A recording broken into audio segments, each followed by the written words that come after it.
straight into qualifying, Q1. Yeah, pretty dry in Q1, as you can see. There's some surprises coming a little bit later, but tipping it into turn 1 and just about perfecting the track limits there on exit, and actually did pretty well not to let any oversteer sneak into the car under traction. Alex Albon gets out of the way nicely as we go up the hill to turn 3, and again, pretty decent cut on that apex there, and decent traction as well, which for me personally has been pretty tricky. Not necessarily in this game, but certainly in other games I've kind of struggled with the traction there, and a lot of the time just lost a bit of the rears and had a bit of a wiggle. Now, most twisty bit of the circuit, I kind of hate this corner. It's very long, left-hander. It's not too bad once you get it right, but there's some bumps in the middle that really kind of just, I don't know, they frustrate me very, very much so. But now, Gasly with the fastest lap, 105.761. We're coming into the last corner now, and it's looking like we're going to make some good time compared to the Alpine, as across the line we go for a 104.2. They're showing some real pace there in the dry, but Q2 was wet, so we've got our work cut out for us here. I've already done a couple of laps, but I thought I needed to try and go again, get used to these conditions, because it's going to be the same in Q3, that's for sure. Turn 1 actually goes pretty well compared to our previous laps. We are only P5 though, behind Carlos Sainz in the Williams, and I think, yeah, just the setup not working as well in intermediate conditions compared to the dries, which is obvious to say, to be honest. A little bit of traction loss at turn 3 meant we kind of struggled, and even under brakes getting some oversteer. I did put the brake bias a little bit further forwards, but it still needed to be a little bit further frontwards, I think. But again, in the wet with low downforce, you're going to just lock tyres everywhere. And yeah, using the slipperiness to my advantage actually through that long left-hander, just to force a bit of traction oversteer to get the car rotated. 5 minutes left in the session. So green sector 1, yellow sector 2, which means we didn't improve at all, into the final corner now, and pretty decent in every respect, I want to say there. We don't gain any time, but we are through to Q3 anyway, and there must have been something in that lap, probably sector 2, where we just lost a lot of time, but in Q3 now, so we can kind of get that out of our minds. Decent turn 1, I want to say. You can see it's definitely been getting wetter and wetter on the track, because there's a sort of dry line that's appearing, and off the racing line seems to be a lot more wet than it was in Q2.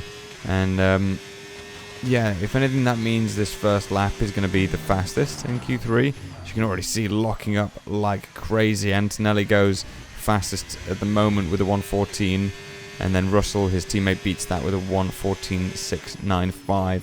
Again, through here is actually dropping it down an extra gear in the wet, and again using that little technique of just inducing a bit of oversteer to rotate the car so that then you can neutral steer all the way out under traction, which is beautiful. It actually nets as a purple sector 2, as we've been sort of getting more and more used to the wet conditions around this circuit, which again is something you don't see a lot. I'm more of a career mode main, just in terms of how I race in this game, but yeah, pretty decent lap there. Gets us P2 on the grid for the main Grand Prix.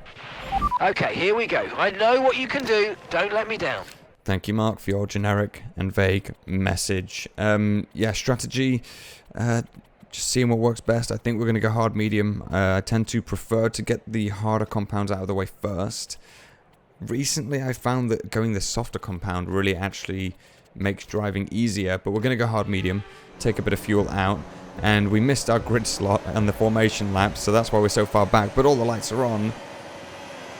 Now they're out as we go racing here in Austria. A very good launch against Max Verstappen there. There's someone around the outside, I think it's Oscar Piastri, and we've got Tsunoda on the inside as we're 4 wide into turn 1, and that's the first lap crash right there. Thankfully, no damage sustained for us, but we've got all of the pack, like hungry hippos behind us, just chasing us down, and specifically Russell on the mediums is my biggest threat right now. As much as Tsunoda is a threat to my life, I think, at this point, just because of that crazy, like, why 4 wide? Why 4 wide? It doesn't make any sense. Like, we'll check the replay at the end of the race. just to show you guys what actually went down, but some decent traction compared to Tsunoda. I don't know if Tsunoda has damage. DRS enabled. We're not within DRS range of Piastri in front, but we're basically just reclaiming where we were going into the first corner. I think we were actually ahead. I think we were in the lead at some point. It's now Tsunoda to the inside. Under brakes, we are going to stick our nose around the outside and get the traction and the DRS, which is actually going to really help us in our hunt for the DRS of Oscar Piastri and the McLaren ahead. But it's clear that around here the Red Bulls are going pretty well because, yeah, there's a mix of drivers up at the front here, but predominantly Red Bull cars up here, so maybe that's a telling sign. Max Verstappen is disappearing off into the distance as he did in Baku this weekend just gone by, and yeah, I don't think Piastri's got the pace of Verstappen ahead, so let's see what we can do if we can get ourselves ahead of the McLaren here. And again, a nice final corner for us there, just making use of the whole track and getting the fastest lap of 106.947 for us on the hard compound tyres on lap 3 of the Grand Prix, and that rhymed. We've dropped Tsunoda, which is a very, very good sign for us, and we've caught Piastri. So yeah, we're doing pretty well. We're going to use the same tactic on Piastri that we did on Tsunoda and go round the outside, claim the DRS, claim the racing line to purple sector 1, and we're doing bits, I've got to say. Very, very happy so far with our performance, our driving. If you've seen the last couple of videos in this career mode, you'll know I've not felt comfortable with the car, with the setup, something with the tracks. You know, I'm gonna put it on myself more than the setups or the tracks, because again, I've enjoyed like Canada before and things like that, and it just seems maybe it's Austria. Maybe Austria was the perfect track to come back to after the kind of Canadian disaster, as I called it. You know, it's something we're proving our pace here. Like a 106.8, a new fastest lap. We've got Verstappen ahead. We've ditched Piastri. We're lap 5, and Verstappen is still kind of gap.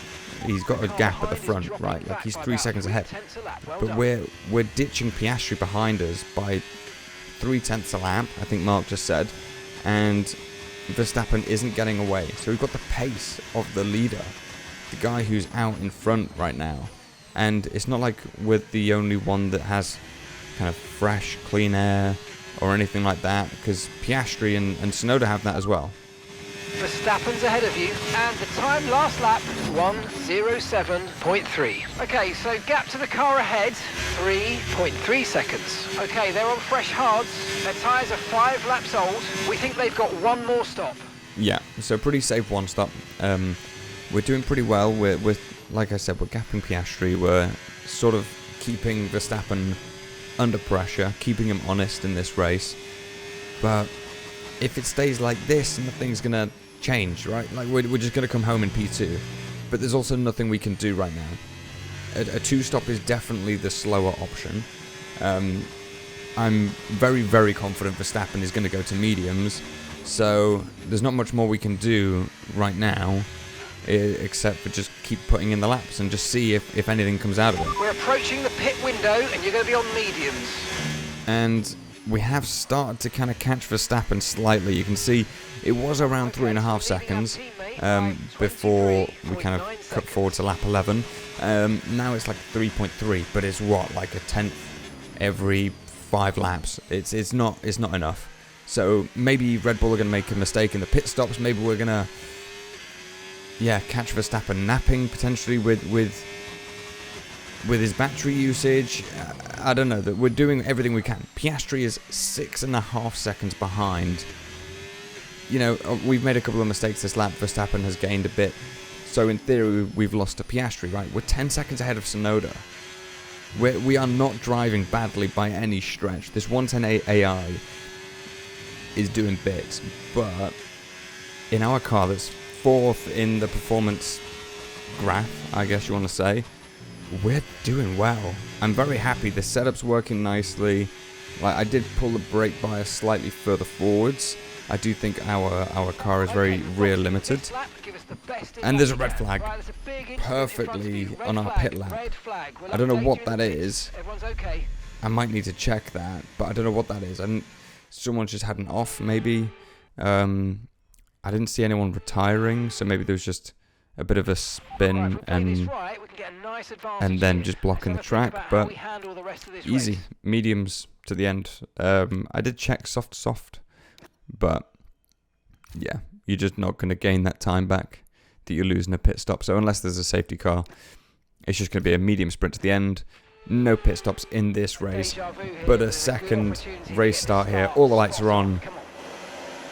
Now they're out as we go racing again around here. A lot of wheel spin for us. Oscar Piastri gets us off the line, and Yuki Tsunoda's going to go to the outside this time as we send it down the inside of the Australian in the McLaren, and it looks like there's yellow flags out for someone who's had a bit of an issue towards the back of the pack. We're side by side with Piastri as we go up the hill.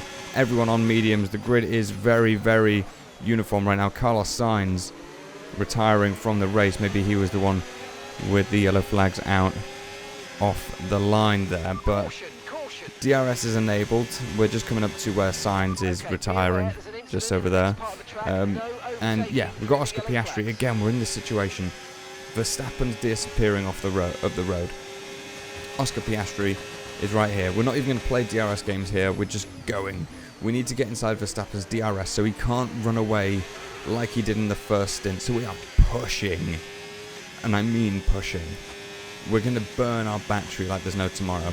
We've got him within 8/10 now, so we should be good, right? But one thing I noticed, and a bit of advice for you here, around Austria, this last sort of end of Sector 2, start of Sector 3, well actually all of Sector 3, the AI tend to use their battery a lot. If you look in the top left, you can see Verstappen's gapping me during this final sector, because I think he's using his battery on the run up to the second to last corner, but that ultimately I think holds them back through in their performance of the final two corners. So yeah, just be mindful if you're wanting to get DRS and you're in Sector 3, the start of Sector 3, burn a bit of battery. If you're on the fringes of the DRS of an AI ahead, they will use their battery down that straight. So just be mindful of that. But we've got DRS to Verstappen.